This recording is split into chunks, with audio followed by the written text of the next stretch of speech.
So we're 200 square feet on the main level, 24-foot long trailer by 8.5 feet wide on the exterior, 7.5 feet wide on the interior. We've got 11-foot ceilings on the high side and 10-foot ceilings on the low side. Yeah. We really wanted, when you walk through the front door, to feel like the house almost gives you a little hug. Yes. So we kept things really warm with Definitely feeling that. That's great. That's great. So nice warm maple floors. The bright white shiplap painted chantilly lace by Benjamin Moore, and then your raw pine up here. Yeah.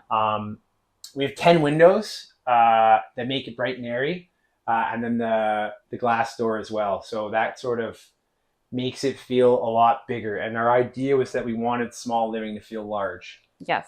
So because we are only 200 square feet. The kitchen here, because it looks like you have everything, including a washer dryer. Yes. So 24-inch range with range hood vent, so you can get rid of your cooking smells. Double sink. I think it's important to have, your main essentials that just because you're living small doesn't mean you need to give up on some of the regular everydays that you have. Yeah. Water system under here, under the sink, double filtration. So it doesn't matter if you're plugging well or municipal, you can filter out chlorine or any of your microns. Washer dryer combo unit. Yeah.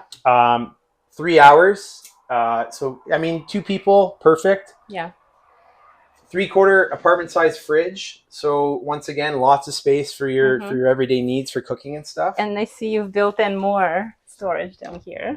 Yes, of course. So because we're tiny, you got to have lots of space. So we actually, this is furniture that you walk on. So it's, a staircase doubled up as your, all your cupboards and your drawers. And because we're dealing with the wheel well, it's like sometimes you're just a little bit smaller. So, boxes of craft dinner or, jars and cans. Bottles of wine? Yeah, well, maybe a little wine rack up in here. Yeah. And then because the kitchen and the staircase is built on top of the wheel well, you kind of grab things where you can. So you have a full pull-out drawer here. Okay. Nice and deep.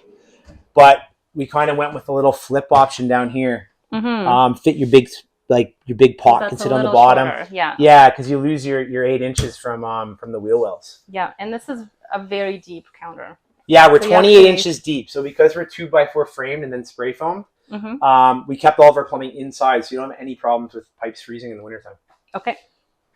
We can come into the bathroom here. We can both fit because it's quite spacious. We didn't want to give up anything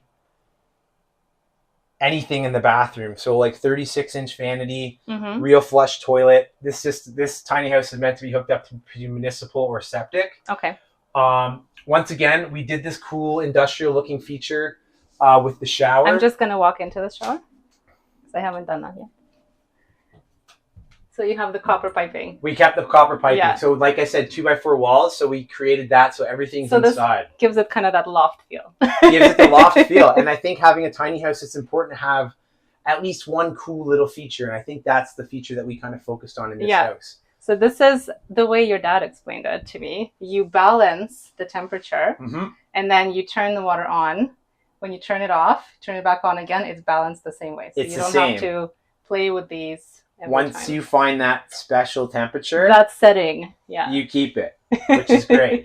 And so my son is 6'3" and he fit under here very comfortably. Yeah, so I think we're 6'6" to the bottom of the beams here, and then you're another 4 inches above the beams. These beams and the floor are actually imported Douglas fir, and we've actually left them untreated so that when you shower, it smells like the BC rainforest, which is another cool little feature that we so I've heard really wanted. Because we're spray foamed construction, everything's very tight in this house, so you need a way to move and exchange air. So we have an ERV unit here, which is your air exchanger. This will constantly run, and it brings stale air out of the house and fresh air into the house. To the ambient temperature that's inside. So it's really cool because it's like moving air in and out, but you're not losing the temperature of the air from inside the house. So it's always fresh in here, and it's good to have it in the bathroom because it also works as a... Yeah, and then we have a sliding door there for the bathroom so that if you want to leave it open, you can leave it open, but if you're in the bathroom, you just close it. Yeah.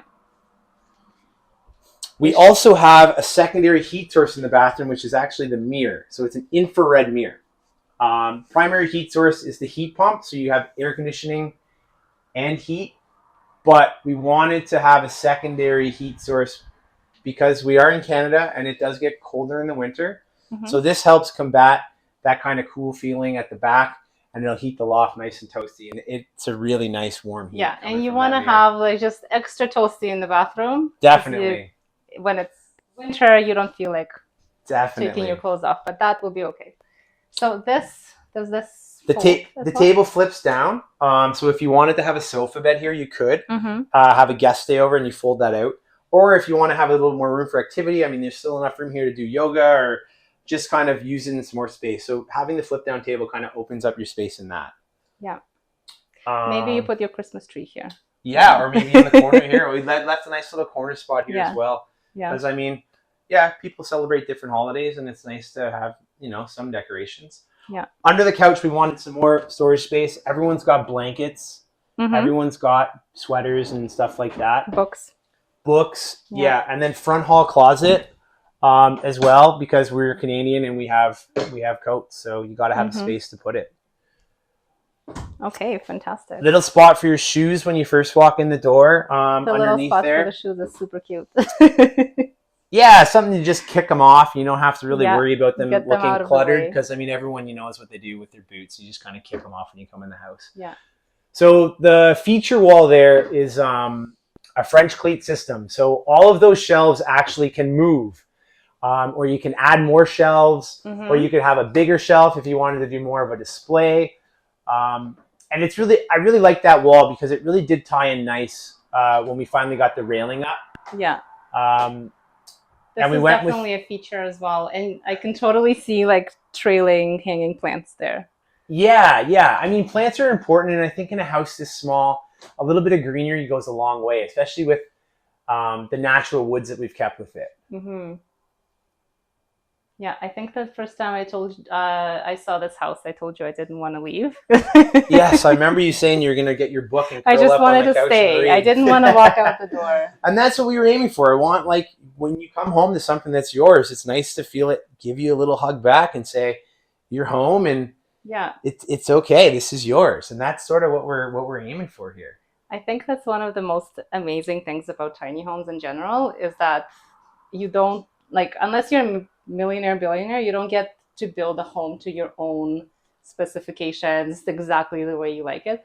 Except if you're building a tiny home. Like, you can get this done exactly how you want for you, like where you want your shelves, where you want your books, where you want do you like your coffee here or there. Like, it's all so customizable.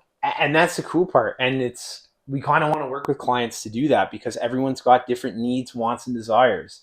So like maybe instead of having your little shoe cabinet under here, maybe you got some big boots. So maybe that shoe cabinet becomes smaller, and this next cabinet is taller for your boots because everyone's got a pair of boots too. Yeah, if you're like a cowboy boot wearer, you can have a cowboy boot house.